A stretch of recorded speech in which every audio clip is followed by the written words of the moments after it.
Sarah kanina pinapakita. Paano yan? ASAP! XB!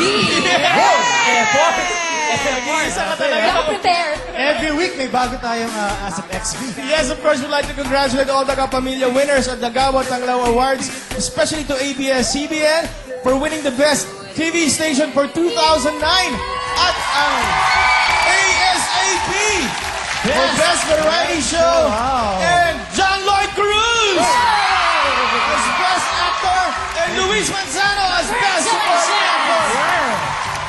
Alright, once again, sa lahat po na bumubuo ng Gawad Tanglaw, maraming salamat po for this honor.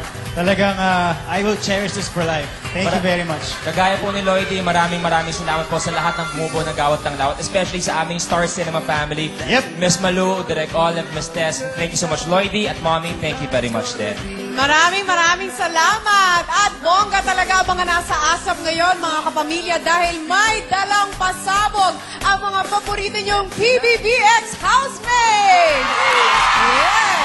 Los Agua Benditas, Mateo Gonicelli, and Andy Eigenman. Kasama natin. At meron din pong special surprises din from Jericho, Nina, Christian, Yang, Rachel, Alejandro, and of course, Sarah G.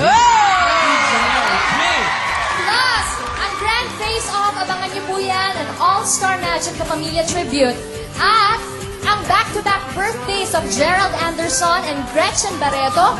Pero, bago po yan, heto na ang K-pop with the ASAP Giga Boys!